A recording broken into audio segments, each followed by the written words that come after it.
بسم اللہ الرحمن الرحیم۔ یہ حسن مجتبیٰ ہے، یہ آپ کا علم ہے۔ یہاں تک کہ میں نے تفصیلات بیان کی اور اب میں تیزی سے گزرنا چاہتا ہوں۔ بعد کے مراحل اور اس کی جزیات، اس کی تفاصیر الگ ہیں۔ امام حسن مجتبیٰ کی زندگی کے کئی پہلو ہیں۔ آپ کی حیات طیبہ 47 سالوں پر مشتمل ہے۔ آقا کی حیات طیبہ، آپ 3 ہجری کو مدینہ میں آپ کے نور کو حق تعالی نے عیاں فرمایا، اور پھر کچھ سال 7 سال اپنے جد بزرگوار کے ساتھ رہے، اور 37 برس کی عمر مبارک تک 40 ہجری تک اپنے بابا علی کے ساتھ سہیم و شریک رہے، اور پھر 10 سال آپ کا عہد امامت ہے۔ 47 سال کل حیات طیبہ، 37 سال نائب امام کی حیثیت سے گزارے، اور 10 سال آپ کا عہد امامت ہے۔ آپ کا بچپنا، آپ کی جوانی، آپ کا لڑکپن، آپ کی امامت سے پہلے کے حالات، آپ کی امامت کے بعد کے حالات، دن بھر آپ حالت روزہ میں رہے۔ میں زیادہ زحمت سماعت نہیں دینا چاہتا، چند لفظ عرض کروں پھر مقام دعا تک پہنچیں، اور آج کی اس مبارک شب میں اپنے اپنے حصے کا رزق درگاہ حسن سے، بارگاہ حسن مجتبیٰ سے، دسترخوان امام حسن مجتبیٰ سے لے کے اپنے گھروں کو چلیں۔ یہ بچپنا ہے، کیا انداز ہے، کیا لطافت روح ہے، کیا سنخیت ہے۔ آپ اپنے بابا کے درس میں، اپنے جد بزرگوار کے درس میں ہر روز جاتے ہیں، اور جب پلٹتے ہیں تو آ کر اپنی مادر گرامی سے آپ کی والدہ گرامی پوچھتی ہیں، بتائیں بابا نے آج کیا کیا بیان کیا۔ ایک ایک بات شروع سے لے کے آخر تک اپنی مادر گرامی کو بتاتے ہیں کہ آج یہ فرمایا، یہ فرمایا، یہ فرمایا، یہ فرمایا۔ یہ معمول تھا، ہر روز جاتے تھے، ہر روز سیدہ زہرا واپسی پر سوال کرتی تھی، ہر روز جواب دیتے تھے، یہاں تک کہ ایک دن جناب سیدہ نے امیر المومنین سے کہا کہ آقا ہر روز جو آپ درس جا کر مسجد میں سنتے ہیں پیغمبر اسلام سے، میں وہی گھر میں سن لیتی ہوں۔ تعجب کیا، کیسے؟ کہ جو آپ وہاں سنتے ہیں حسن مجتبیٰ آ کر مجھے سنا دیتا ہے۔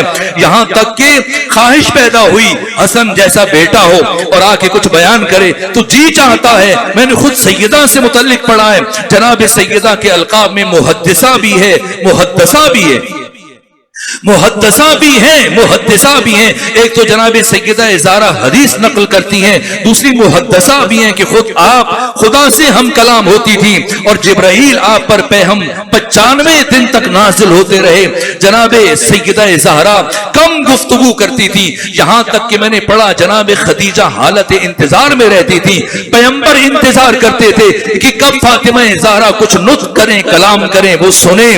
یہ جناب سیدہ زہرا، اسی طرح سے میں نے پڑھا امام حسن مجتبیٰ کمگو تھے۔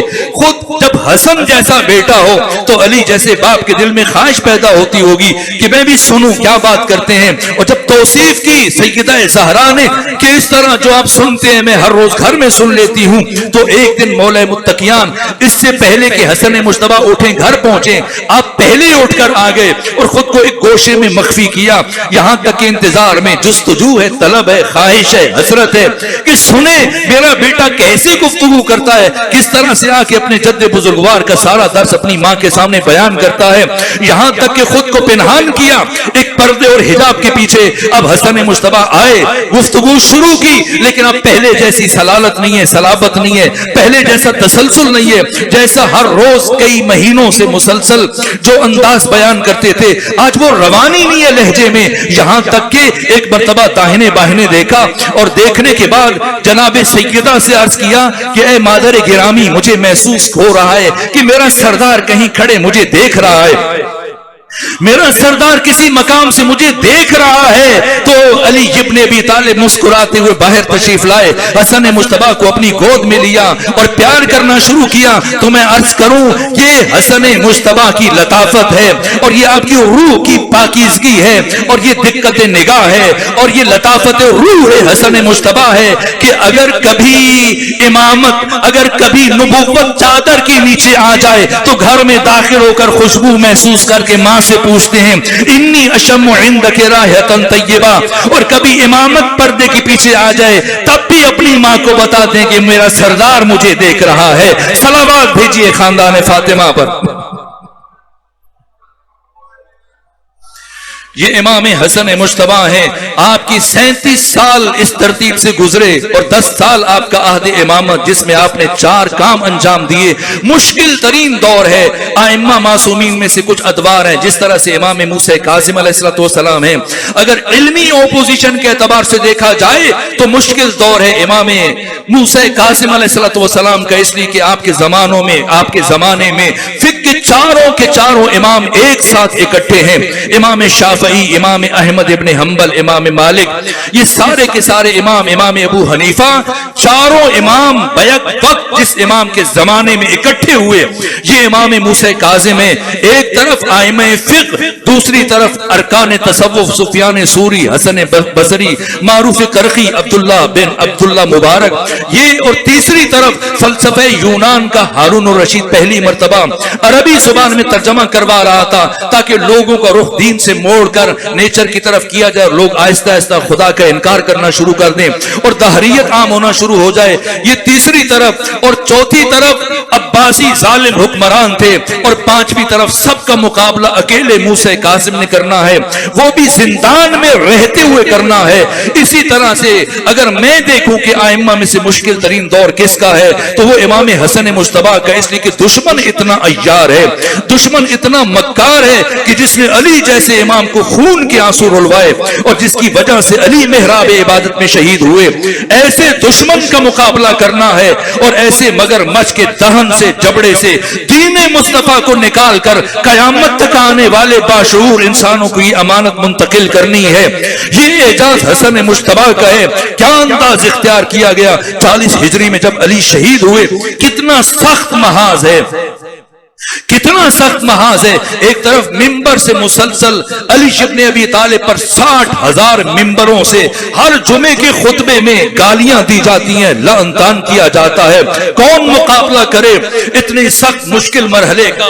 یہ امام حسن مجتبی ہیں۔ اور دوسری طرف پیغمبر گرامی اسلام کی احادیث کو اس طرح سے نقل حدیث پر پابندی لگا دی گئی کہ جتنا ذخیرہ حدیث تھا وہ پہلے جلا دیا گیا، اور جو بچی تھی اسے اس 40 ہجری کے بعد جلا کر راکھ کر دیا گیا، ڈھونڈا گیا، تلاش کیا گیا، سپاہیوں کو مامور کیا گیا کہ جو بڑے بڑے مشہور و معروف صحابہ، روات اور محدثین، قرآن کے قاری اور محدث و مفسر، جو ان کے گھروں کی تلاشی لو، یہاں تک کہ حدیث کے بڑے بڑے ذخیرے تلاش کیے گئے، جو ہڈیوں پر قرآن لکھا گیا تھا، جو چمڑے پر قرآن لکھا گیا تھا، جو درخت کی کھالوں پر قرآن لکھا گیا تھا، سب کو اکٹھا کیا گیا، نہ احادیث تو جمع کی گئی تھی، سب کو نظر آتش کر دیا گیا اور نقل حدیث پر پابندی لگا دی گئی، حدیث رسول پر قدغن بٹھا دیا گیا، اور پھر ایسے افراد کو منتخب کیا گیا جو صبح و شام دن رات رسول اسلام کے خلاف جھوٹی احادیث منسوب کر رہے ہیں،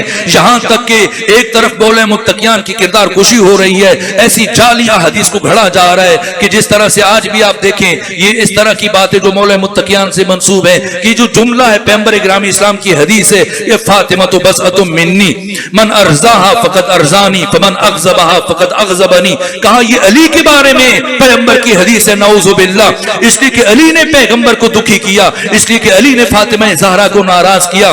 کیسے کہ علی ابو جہل کی بیٹی سے عقد کرنا چاہتے تھے، شادی کرنا چاہتے تھے، اور جناب سیدہ ناراض ہو کر پیغمبر کے پاس چلی گئیں، اپنے بابا سے شکایت کی کہ علی شادی کرنا چاہتے ہیں ابو جہل کی بیٹی سے۔ تب جب یہ سنا تو پیغمبر نے علی سے فرمایا یہ ساری باتیں، اس طرح کی من گھڑت جھوٹی باتیں، دن رات مسلسل کارخانے لگا دیے گئے جھوٹی احادیث گھڑنے کے لیے علی کی دشمنی میں۔ دوسری طرف علی کے سارے فضائل جو پیغمبر نے پہلے بیان کیے تھے اپنی زندگی میں، سارے دوسروں کے ساتھ منسوب کیے جانے لگے۔ ان مشکل ترین حالات میں کردار مصطفیٰ کا تحفظ کیسے ہو، کردار علی ابن ابی طالب کا تحفظ کیسے ہو، ان ہستیوں کے کردار کو بچایا حسن مجتبی نے۔ کیا انداز اختیار کیا، یہاں تک کہ 10 سال مسلسل مسجد نبوی میں نماز فجر سے لے کر طلوع آفتاب تک ہر روز بیٹھتے تھے اور لوگوں کے لیے درس تفسیر قرآن بیان کرتے تھے، اپنے جد کی احادیث بیان کرتے تھے، دشمنوں کے حربوں کو آشکار کرتے تھے. اور دوسرا کام جس کی طرف کم لوگ متوجہ ہیں وہ ان 10 سالوں میں امام حسن مجتبی نے کربلا کے سپاہیوں کو تیار کیا ہے, کربلا کے مجاہدین کو تیار کیا ہے. کربلا کی تیاری اور کربلا کے شہداء اور مجاہدین کی تیاری صرف حسین ابن علی نے نہیں فرمائی ہے, یہ حسین کی نصرت پہلے سے کر کے جا رہے ہیں. اور کربلا میں حسین کے ساتھیوں کی خود تربیت فرما رہے ہیں. اتنی دقت ہے, اتنی باریکی ہے, یہاں تک کہ آپ کے سپاہیوں میں سے, آپ کے اصحاب میں سے, شاگردوں میں سے ایک بولا, آپ سے مسئلہ شروع کر دیا, گفتگو شروع کی اور دیکھا کہ امام خاموش ہیں, کوئی بات نہیں کر رہے. یہاں تک کہ امام نے فرمایا, سب باقی افراد بھی بیٹھے تھے, فرمایا کہ جب تک سلام نہ کیا جائے تب تک اس کے کلام کا جواب نہ دیا جائے. یہ تربیت فرما رہے ہیں, اتنی دقتیں, اتنی تفصیل سے, یہاں تک کہ ہر روز قرآن مجید کی تفسیر بیان کرتے تھے. یہ جو آیت ہے وَشَاهِدٍ وَمَشْهُودٍ, ایک فرد آیا جو اس کا تعلق کسی دوسرے سے فرد سے تھا, جا کے پہنچا, کہا اس سورہ بروج کی اس آیت کی تفسیر بیان کر دیں کہ شاہد سے مراد کیا ہے, مشہود سے مراد کیا ہے. فرمایا شاہد سے مراد میرے جد بزرگوار رسول اللہ ہیں اور مشہود سے مراد قیامت ہے. اس لیے وہ قیامت پر شاہد بن سکتے ہیں کہ ان کی قیامت پر بھی نگاہ ہے, اور جت قیامت تک کے لیے ایک ایک فرد کے عمل پر بھی میرے جد بزرگوار کو پروردگار نے شاہد قرار دیا ہے. وہ تب شاہد بن سکتے ہیں جب ہر انسان کے عمل پر ناظر ہوں. اس طرح سے دقتیں, باریکیاں, یہ چیزیں بیان کرتے ہیں. اور یوں 10 سال مسلسل امامت کی ذمہ داریوں کو ادا کیا. ہر روز آپ سے کرامات کا ظہور ہوتا ہے, ہر روز آپ سے فضیلتوں کا ظہور ہوتا ہے. یہاں تک کہ احقاق البس ختم کر رہا ہوں, احقاق الحق کی 10ویں جلد میں یہ واقعہ میری نگاہ سے گزرا ہے کہ ایک مرتبہ کچھ افراد آئے اور آ کر عرض کیا کہ حسن مجتبی, ہم آپ کے محب ہیں لیکن چاہتے ہیں کہ آپ سے کوئی کرامت دیکھیں, آپ سے کسی شرف کا مشاہدہ کریں. آپ کے بابا سے بھی ہم نے بارہا کئی مرتبہ کرامات کا ظہور دیکھا. امام نے پوچھا, اچھا تم میرے بابا علی کو مانتے ہو؟ کہاں مانتے ہیں. کہاں ان سے ملے ہو؟ کہاں ان سے ملے ہیں, بارہا ان کا بیان سنا ہے. کہا اچھا اگر دیکھو گے تو پہچان لو گے؟ یقیناً پہچان لیں گے. جہاں بیٹھے تھے آقا, ساتھ ایک دروازہ تھا, دروازے کے آگے پردہ حائل تھا. حضرت نے وہ پردہ ہٹایا, دیکھنے والوں نے دیکھا سامنے علی ابن ابی طالب تشریف فرما تھے. یہ امام حسن مجتبی ہیں. اس طرح سے رسوا کیا باطل کو. شام گئے, وہ حالات پھر کبھی عرض کروں گا, اور باقی مناظرات جو آپ کے ہوئے دشمنوں سے, مروان بن حکم سے, عمرو بن عاص سے, یہاں تک کہ باقی دیگر جو افراد ہیں, عبداللہ, یہ باقی جتنے بھی افراد سے, وہ گفتگویں آپ کی مسند الگ سے مرتب کی گئی. ابھی چند سال پہلے پہلی مرتبہ تاریخ تشیع میں آپ کی مسند کو, آپ کے فرامین کو ایک نئے انداز سے جمع کیا گیا. آپ کے مکاتیب کو, جو خطوط آپ نے تحریر کیے, وہ ان کو جمع کیا گیا. یہاں تک کہ آپ کے خطبات کو عزتوں اور جرأتوں کی کیا داستان ہے. بس ختم کر رہا ہوں, تیزی سے اس لیے گزر رہا ہوں کہ کم وقت میں زیادہ چیزیں بیان ہو جائیں. بس آخری جملے عرض کر رہا ہوں. یہاں تک کہ مقام نخیلہ میں ایک مرتبہ حکومت لینے کے بعد جب امیر شام خوش ہوا, اور خوش ہونے کے بعد کہا حسن تمہارے حصے میں کیا آیا؟ نعوذ باللہ سوائے ذلت کے, دیکھو حکومت میرے پاس چلی گئی, لوگوں کی قیادت میرے پاس چلی گئی, ساری سلطنت میرے ہاتھوں میں آ گئی. کچھ اور گستاخیاں کی. اتنی جرأت ہے, اتنی شجاعت ہے کہ اس کے کئی ہزار سپاہی ہاتھوں میں تلواریں لیے عراق کی سرحد پر مقام نخیلہ میں کھڑے تھے. امیر شام جھوم رہا ہے, فخر کر رہا ہے, مباحات کر رہا ہے, امام حسن مجتبی کی لکھی ہوئی تحریر کردہ شرائط کو ایک مرتبہ پھاڑ رہا ہے.